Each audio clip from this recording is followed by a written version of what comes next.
भोजन, आहार संसारी जीवों की एक मूलभूत आवश्यकता है। थोड़ा सा कम करो। इसके बिना जीवन चलने वाला नहीं है। लेकिन इससे भी जीवन चले ये भी जरूरी नहीं है। भोजन अमृत है कि जहर है? अरे बोलिए ना, जहर है कि अमृत है? पानी जहर है कि अमृत है? अमृत है। फल खा के पानी पी लो। अरे बोलिए ना, फल खाए उसके ऊपर ठंडा ठंडा फ्रीज का पानी पी लो, क्या होगा? जहर का काम करेगा, अमृत का काम करेगा? जहर का काम करेगा। कोई भी चीज़ ना जहर है ना अमृत है, उसे लेने का तरीका आना चाहिए। यहाँ तक कि सांप का जहर भी अमृत बन जाता है। कब?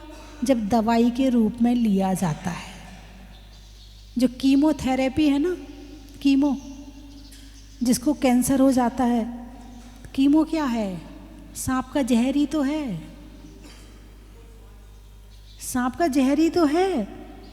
लेकिन जहर को मारने के लिए जहर चाहिए। तो जो कैंसर के कीटाणु हैं वो जहर से ही मरते हैं। वो इतने ज़्यादा खतरनाक हैं। यदि छोटा बुखार आया है तो छोटी गोली से चला जाएगा, लेकिन बड़ा आया है तो फिर बड़ी चाहिए।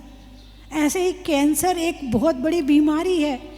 उसके जो कीटाणु हैं वो जहर से ही मरते हैं। तो जहर क्या बन गया इंसान के लिए? जीवन दान देने के लिए अमृत बन गया। क्या बन गया? अमृत बन गया। भोजन अमृत है कि जहर है?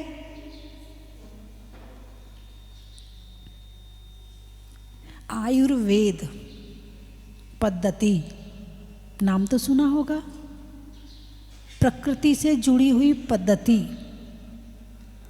नेचुरलिटी से जुड़ी हुई पद्धति का नाम है आयुर्वेद।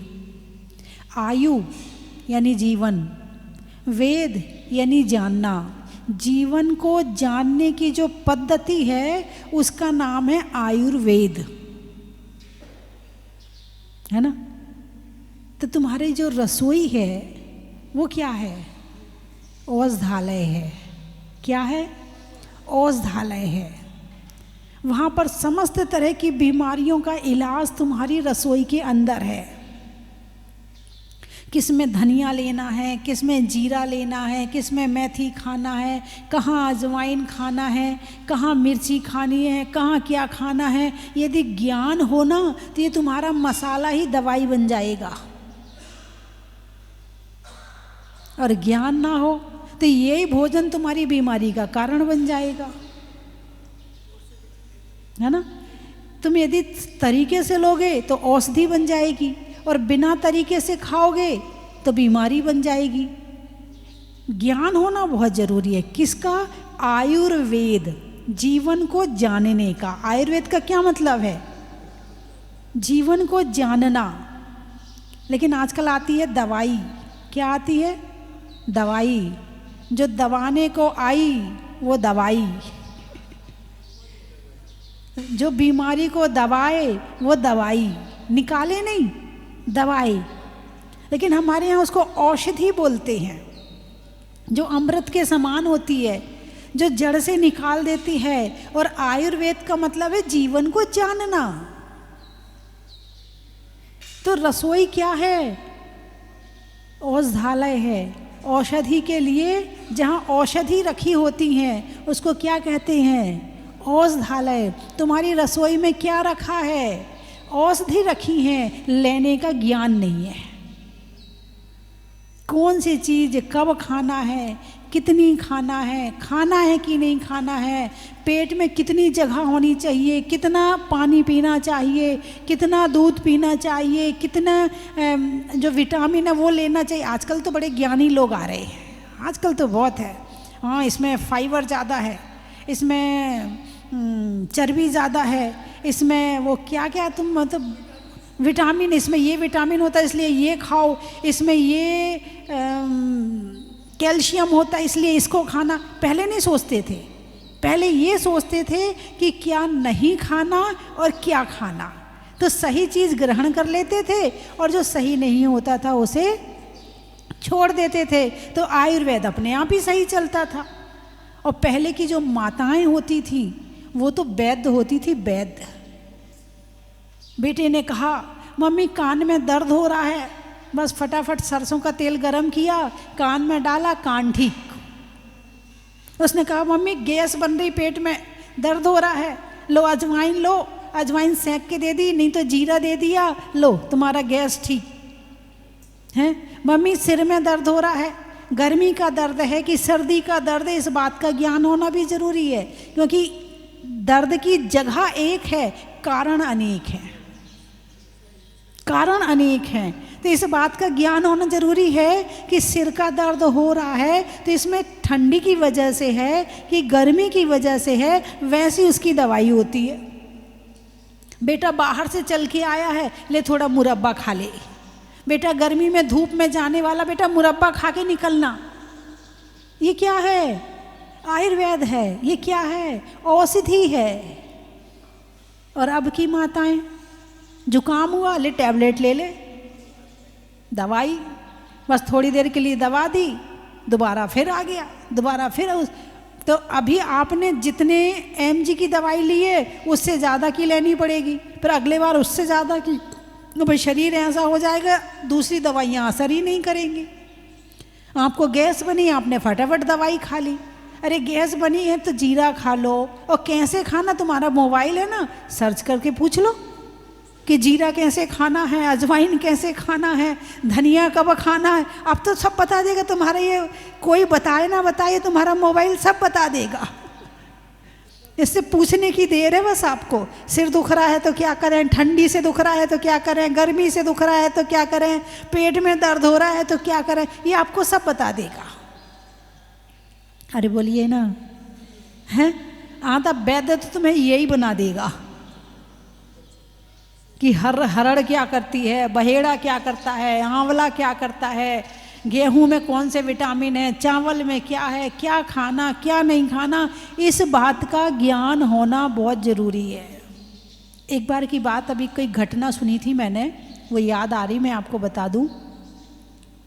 एक लड़का अपने दोस्तों के साथ गया और वहाँ उसने जो चाट पकौड़ी कचौड़ी पेट भर के खा ली, ठीक है। अब वो घर आया, घर में माँ ने कहा बेटा रोटी खा ले। नहीं नहीं मम्मी भूख नहीं है। माँ को बताना नहीं चाह रहा था, मम्मी भूख नहीं है। माँ ने चिल्लाना शुरू कर दिया, तुम्हारे नाम की रोटी बना बना के रख लेती हूँ और तुम खाते नहीं हो और तुम्हें भूख नहीं लगती है और फेंकनी पड़ती है। तो पहले से डरा हुआ था, उसने कहा अभी नहीं खाऊंगा तो मम्मी चिल्लाएगी। अब चाट पकौड़ी खाने के बाद उसने पेट भर के रोटी भी खा ली। अब पेट तो एक डिब्बा है, जितना सामान आएगा तो आएगा, यदि ज़्यादा चला गया तो बीमार। रात को उसको दर्द हुआ, डॉक्टर के यहाँ ले गए। अब डॉक्टर ने सोचा पता नहीं क्या, उसने फिर भी नहीं बताया कि मैंने चाट पकौड़ी खाई थी उसके ऊपर से रोटी खा ली, फिर भी नहीं बताया कि उल्टी करवा दें कुछ करवा दें, नहीं बताया। अब डॉक्टर के यहाँ गए तो डॉक्टर ने भी अपने इलाज शुरू कर दिए। वहाँ समझ में नहीं आया कि बीमारी क्या है, उसे दिल्ली भेज दिया और दिल्ली जाते जाते उसके जाने क्या पेट में ऐसा हुआ कि वो लड़का मर गया। इसीलिए बचपन से बच्चों को इस बात का ज्ञान देना ज़रूरी है कि फल के ऊपर पानी मत पियो, दूध के ऊपर शिकंजी मत पियो, इसके ऊपर ये मत खाओ, उसके साथ ये मत खाओ। इस बात का ज्ञान बच्चों को देना भी बहुत ज़रूरी है।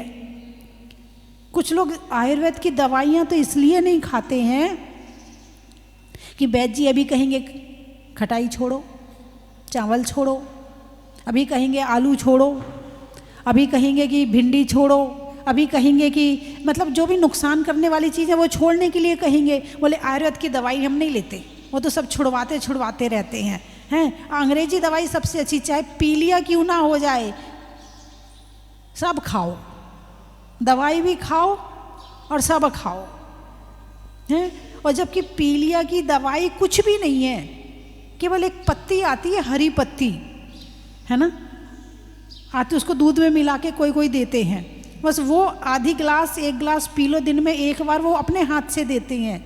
उसके बाद परहेज के अलावा कोई दवाई नहीं है पीलिया की, कोई दवाई नहीं है। और अभी आप हॉस्पिटल में जाओगे तो क्या होगा, बोतल पे बोतल, बोतल पे बोतल, बोतल पे बोतल, दवाई पे दवाई, दवाई पे दवाई, चढ़ा चढ़ा के जितने बीमार थे नहीं उससे ज़्यादा हो जाओगे। यहाँ क्या किया, हल्दी छुड़वा दी, घी छुड़वा दिया, तेल छुड़वा दिया, और जो नुकसान करने वाली, जितनी पेट को नुकसान करने वाली चीज़ें वो छुड़वा दी, और बिल्कुल जो लेना चाहिए वो उसने लिया। अब आप देखो बिना दवाई के ठीक हो जाओगे पीलिया से। बात समझ में, ये है आयुर्वेद।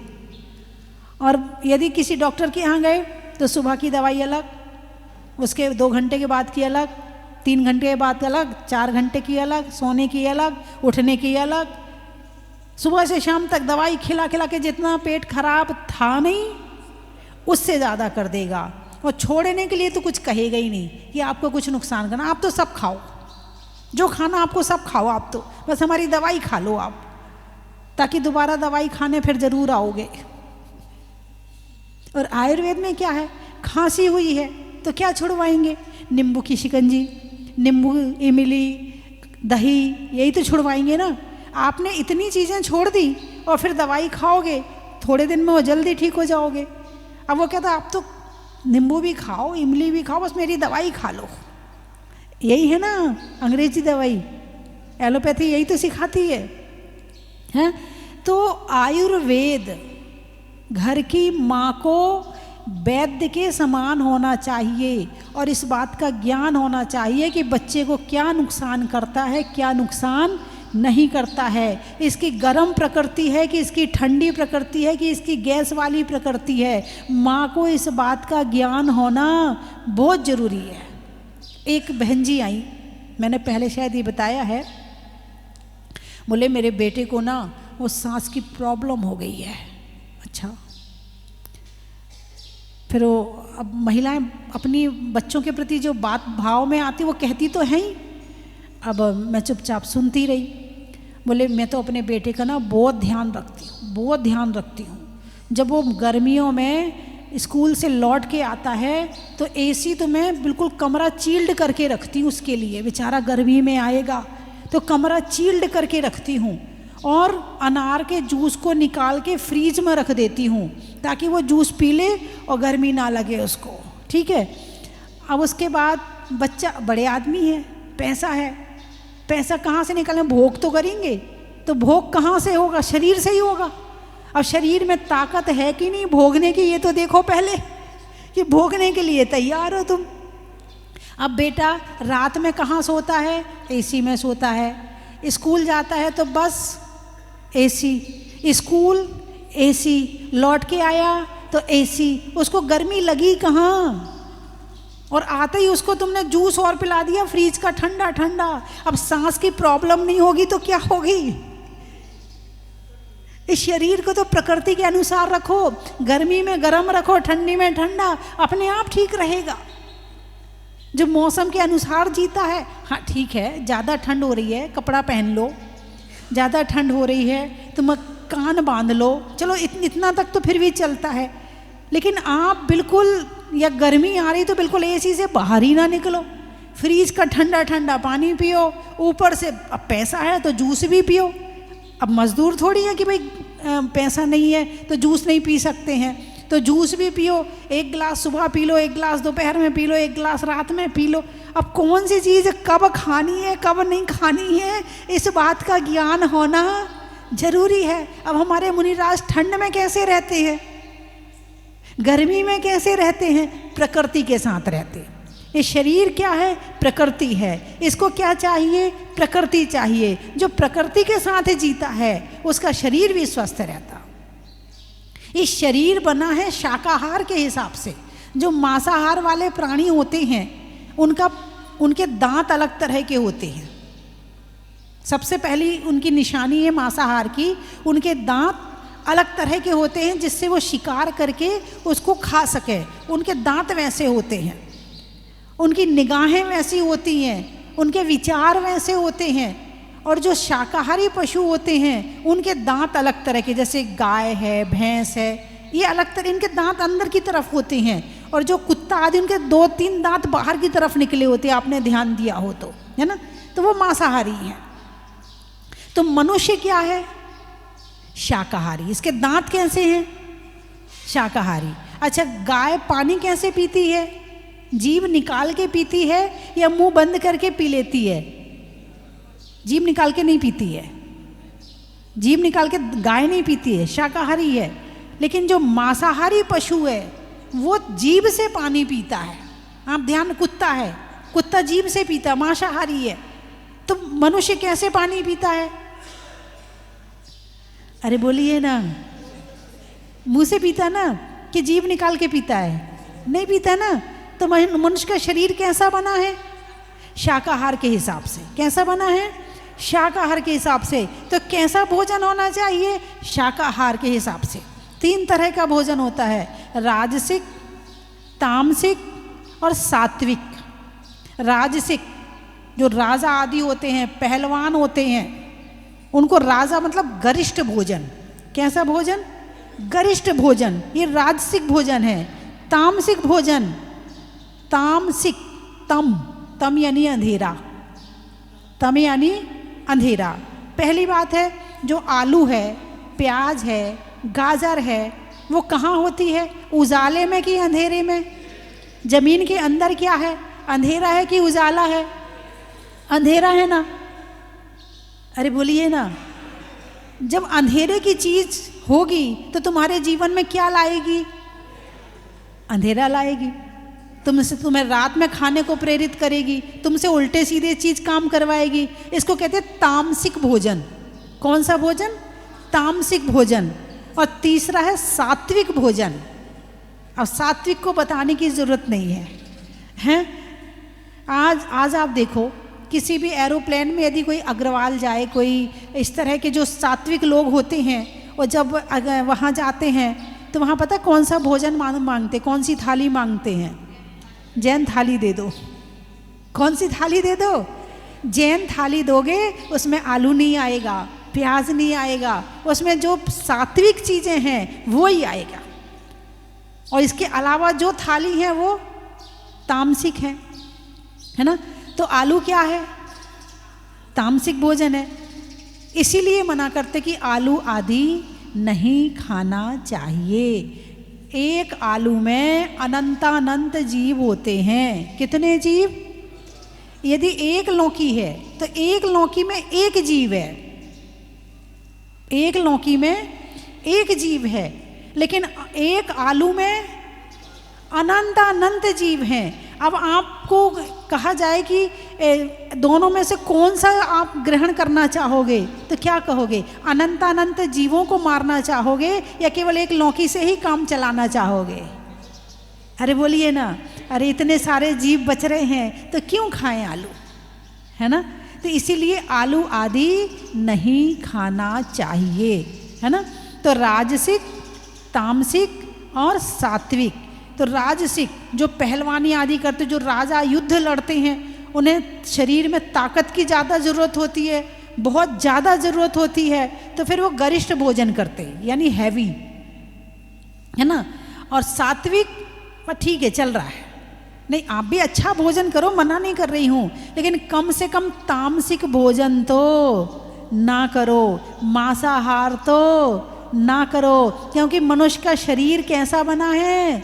शाकाहार के हिसाब से बना है। इसलिए शाकाहारी ही रहना चाहिए। अपने जीवन में किसी की संगति के साथ में, किसी के साथ उठने बैठने में अपने भोजन को गलत नहीं करना चाहिए। और गलत करोगे तो क्या होगा? बोलिए ना। गलत करोगे तो क्या होगा? गलत ही होगा। और क्या होगा? सही करोगे तो सही होगा और गलत करोगे तो गलत होगा।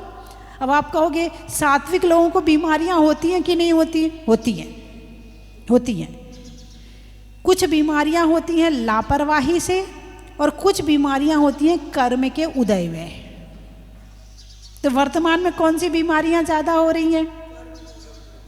लापरवाही से, भोजन में लापरवाही, जितनी डाइट की, जितनी कैल्शियम की, विटामिन की जरूरत नहीं उससे ज़्यादा खा रहे हैं, उपवास नहीं कर रहे, व्रत नहीं कर रहे, रस परित्याग नहीं कर रहे, जो भगवान महावीर ने बताए हैं। यदि इनको थोड़ा थोड़ा करते जाएंगे तो क्या होगा? बैलेंस बना रहेगा। और गाड़ी कैसे चलती है? बैलेंस में। स्पीड ज़्यादा बढ़ा दो और कम कर लो, मन नहीं लगेगा। ज़्यादा बढ़ा दो तो एक्सीडेंट का डर है। तो कैसी होनी चाहिए? बैलेंस में। ऐसे ही हमारा भोजन कैसा होना चाहिए? बैलेंस में। तो भोजन औषधि है। मैंने एक किताब लिखी है, लेके जाना आप। आहार ही औषधि है, किताब का नाम ही यही है, आहार ही औषधि है। पूरी किताब है इसके ऊपर। जिसने इस किताब को पढ़ लिया तो बहुत कुछ भोजन समझ में आ जाएगा। रावण का भोजन, राम का भोजन, कृष्ण का भोजन, कंस का भोजन, सब लिखा है। शुद्ध शाकाहारी, अशुद्ध शाकाहारी। अब ये पढ़ लेना आप उसमें कि शुद्ध शाकाहारी कौन है और अशुद्ध शाकाहारी कौन है। मैं तो भूल गई थी उसमें। अभी एक अनुपम सागर जी और एक क्या नाम है उनका, वो मुनिराज आए थे, यतीन्द्र सागर जी। उनको वो किताब निवाई के किसी मंदिर में मिली होगी। उन्होंने उस किताब को पढ़ा। जब किताब को पढ़ा बोले, माता जी ये बात आपने बहुत अच्छी लिखी है। मैंने कहा मैं तो भूल ही गई थी, अच्छा हुआ आपने याद दिला दी। फिर मैंने दोबारा किताब उठा के देखा कि क्या क्या लिखा है उस किताब में। उस समय भोजन पे चर्चा चल रही थी, तो उस समय वही सारी पूरी किताब उसी के ऊपर है। आहार ही औषधि है। और कोई उसमें कमी हो तो आप मुझे बताना, अगली बार छपेगी तो उसमें पूरा कर देंगे, है ना। तो ऐषणा समिति, अभी जो चर्चा चल रही है वो ऐषणा समिति पर चल रही है कि महाराज की, मुनिराजों की 5 समिति होती हैं। कितनी? 5 समिति। ईर्या, भाषा, ऐषणा, आदान निक्षेपण और प्रतिष्ठापन। 5 तरह की क्रिया करते हैं। तो 5 ही क्रियाओं में समिति यानी सीमित कर दिया है, सीमित कर दिया है। जैसे ऐसा नहीं कि श्रावकों को नहीं किया है, श्रावकों को भी सीमित किया है। देव दर्शन, पानी छान के पीना, रात्रि भोजन का त्याग, भोजन आ गया। देव दर्शन मन के लिए, पानी छान के पीना अहिंसा के लिए, और रात्रि भोजन नहीं करना अहिंसा के लिए और स्वास्थ्य के लिए। हमारे सुप्रीम कोर्ट के वकील साहब आए हुए हैं। नाम क्या भैया बेटा? गौरव जैन। कल चर्चा हो रही थी, ये सुप्रीम कोर्ट के वकील हैं। कहाँ के? सुप्रीम कोर्ट के वकील हैं। रात्रि भोजन नहीं करते। बजाओ एक बार तालियां इनके लिए। लोग तो जरा सी दुकान जाने में टाइम, ऊपर से नीचे भी दुकान हो ना, टाइम नहीं मिलता खाने का। वो क्या करे, वो दुकान का टाइम होता ना, ऊपर नीचे दुकान हो तो भी ये रात में त्याग नहीं करते। और ये सुप्रीम कोर्ट के वकील हैं और ये रात्रि भोजन नहीं करते। करने वाला कहीं विदेश में जाके भी पालन कर लेगा, और नहीं करने वाला यदि घर के आगे पीछे भी दुकान होगी ना तो भी नहीं करने वाला। इसको कहते हैं असंयम, बैलेंस रहित। और जिसकी गाड़ी बैलेंस रहित होती है ना, उसका जीवन भी अनबैलेंस हो जाता है। और जिसका जीवन अनबैलेंस है उसको बीमारियां और ज़्यादा लग जाती हैं। और जिसको बीमारियां लग गई हैं, अब वो किसका ध्यान करेगा? अरे बोलिए ना, जो बीमार है वो किसका ध्यान करता है? डॉक्टर का करेगा, दवाई का करेगा और बीमारी का करेगा। 3 चीज़ का ध्यान करेगा वो, है ना। और जो स्वस्थ है वो किसका ध्यान करेगा? देव, शास्त्र, गुरु का ध्यान करेगा। तो अपने आप को बीमार करना है या अपने आप को स्वस्थ रखना है? अपने बच्चों को बीमार करना है कि अपने बच्चों को स्वस्थ रखना है, ये तुम्हारे हाथ में है। वैसे ही आजकल जो है वो जो खेत में जहर डाल डाल के अनाज भी ज़्यादा उगाने के चक्कर में वो भी जहर में आ रहा, उसमें भी जहर आ रहा, फिर जितना होता है फिर वो गैस में आ जाता है। पहले तो चूल्हे की रोटी होती थी, तो आग की भी अपनी अपनी क्वालिटी होती है। आप ये मत समझो कि अग्नि का मतलब सब अग्नि एक सी होती है, सबके गुण अलग अलग होते हैं। लकड़ी की अग्नि अलग गुणवान होती है, कंडे की अलग होती है, और जो कोयला होता है उसकी अलग होती है, जो गैस होता है उसका अलग होता है। सब चीज़, बर्तनों का असर होता है, तो सब चीज़ का अलग अलग असर होता है। तो वैसे ही तो जहर मिल रहा है खाने के लिए, चाहे फल में हो। वो जो लीची दिखाई थी एक बार किसी ने मुझे, बोले इसमें लाल लीची सबको पसंद है तो लाल कलर कर देते हैं लीची के ऊपर। बोले सेब लाल सबको पसंद है तो लाल कलर सेब के ऊपर कर देते हैं, धो तो उसमें से रंग निकलता है। और तुम तो वैसे ही आए, उठाया और खा लिया, तुम्हें धोने वोने की कहाँ फुर्सत है, ना सब्जी धोना ना वो धोना, जो आया सो वैसे ही खा लिया। हाँ, कोरोना में तो धो रहे थे सब। जैसे ही कोरोना गया इनकी धुलाई भी गई। पहले तो पाँव धो के कमरे में आते थे, चौके में आते थे, हाथ धो के भोजन करते थे। अरे भोजन एक औषधि है, इसको दवाई के समान खाना चाहिए। दवाई कितनी खाते हो? जितनी जरूरी है। भोजन कितना करना चाहिए? जितना जरूरी है। मुनिराज दिन में कितनी बार खाते हैं? अरे बोलिए ना, एक बार काम चल जाता है, चल जाता है। और आप लोग हैं, सुबह से शुरू होते हो तो रात तक बंद ही नहीं होते हो। और उसमें भी एक बार भोजन करने में भी 46 दोषों को टाल करके भोजन करना है। ऐसा नहीं है कि जो आ गया तो फटाफट सब खा लिया।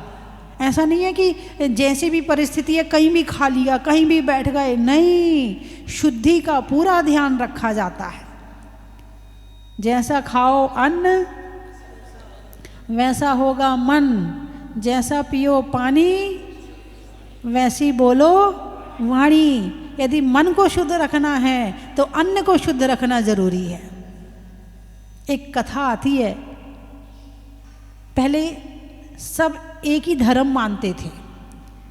तो एक व्यक्ति जिसके यहाँ सोने चांदी का काम होता था, तो उसने मुनिराज का पड़गाहन किया, आहार दिया। आहार देने के बाद वो चौके में रह गया। बाहर दुकान थी, अंदर मकान था। वो काम करते करते अपना जो सोने का कड़ा वहीं छोड़ गया था। अब मुनिराज उसके यहाँ से आहार करके बाहर निकले, वो सोने का कड़ा दिखा तो उठा करके कमंडल में डाल लिया। जंगल में आए, इत्तेफाक से पेट खराब हो गया। पेट खराब हुआ तो जितना उसका खाया था वो सब बाहर हो गया। जैसे ही उसका अन्न बाहर हुआ तो उसके जो विचार थे, सोने के जो कड़ा उठा के पछतावा होने लगा। अरे मैंने क्या किया, ये मैं उसकी दुकान से सोने का कड़ा उठा के लाया क्यों, मेरे ऐसे भाव हुए क्यों। वापस गए करने के लिए। बोले भैया तू सोने की चोरी करता है क्या? बोले हाँ।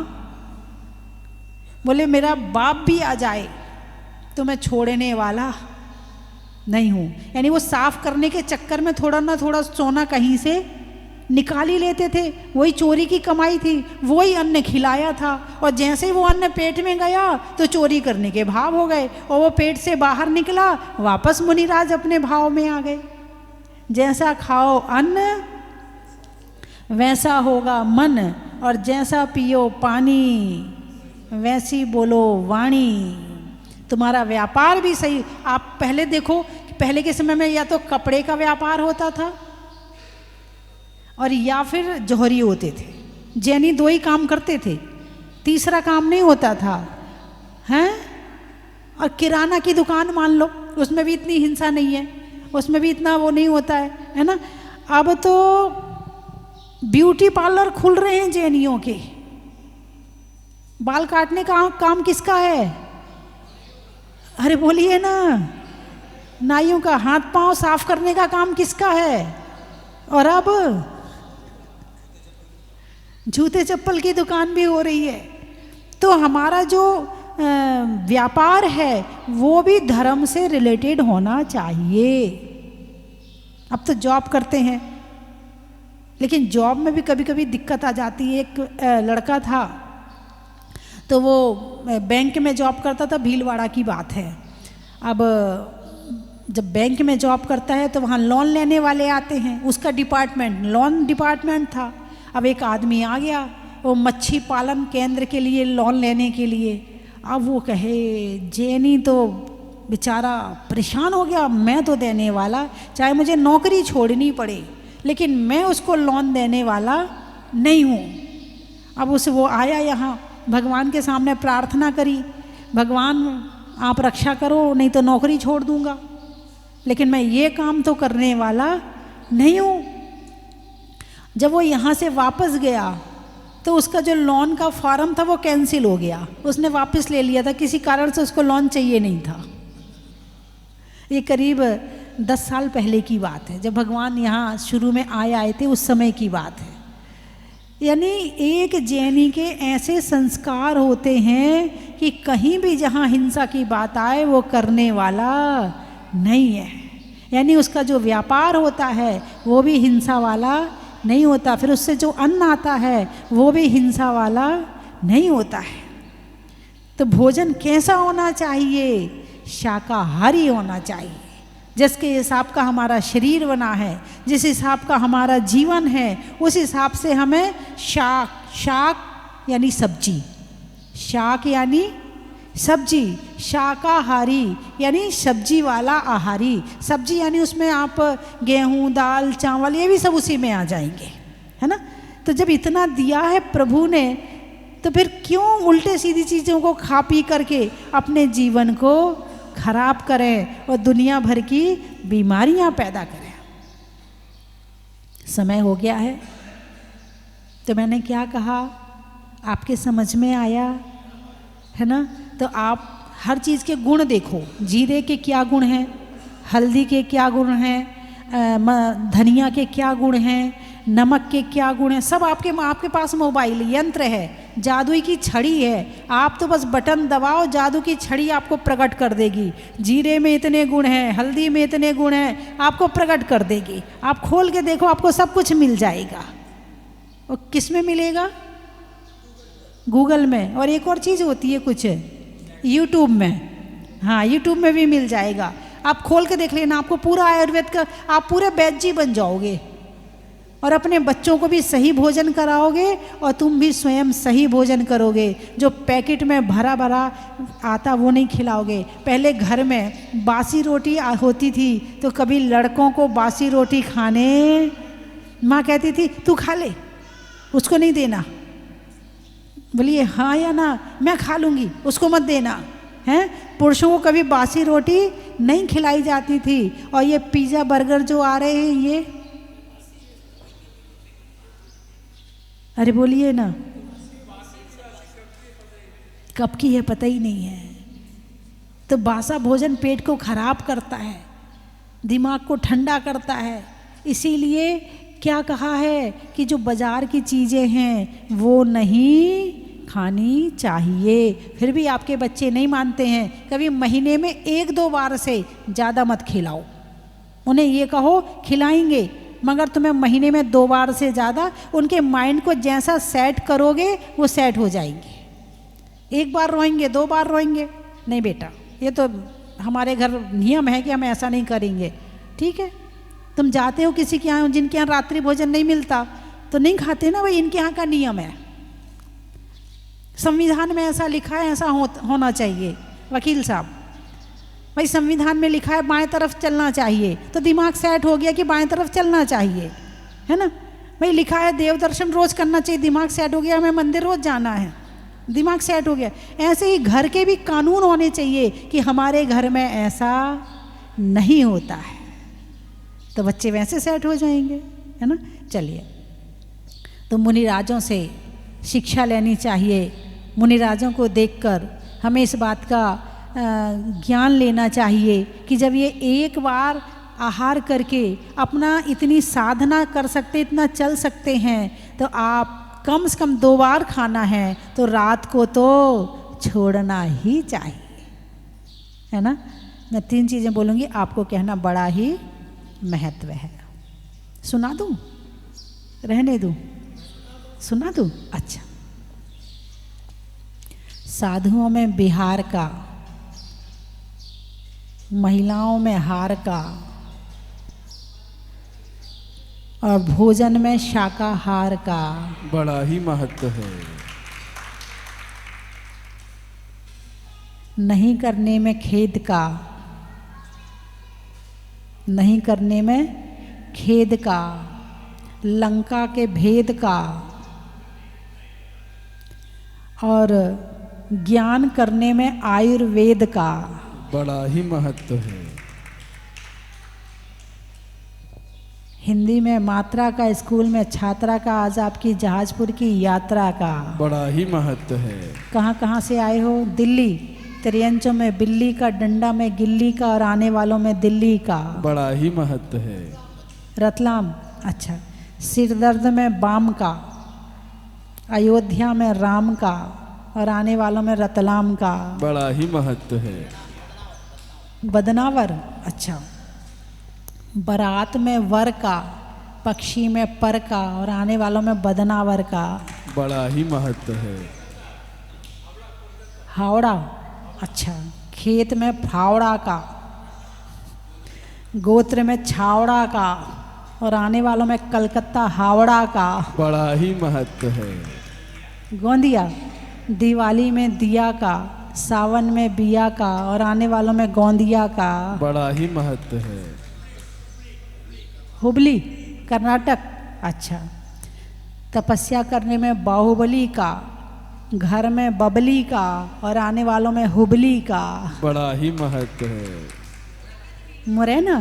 चेहरे पर नैना का, बोलने में मीठे बैना का, और आने वालों में मुरैना का बड़ा ही महत्व है।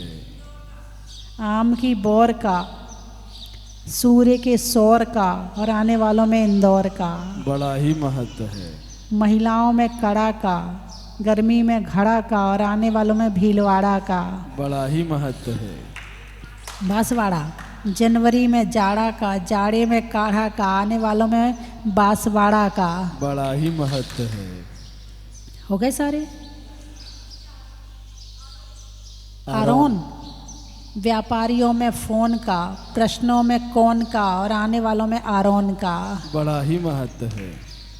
महलों में ताज का, बटन में काज का, और अब उपदेश सुनने के लिए मुनिराज का बड़ा ही महत्व है।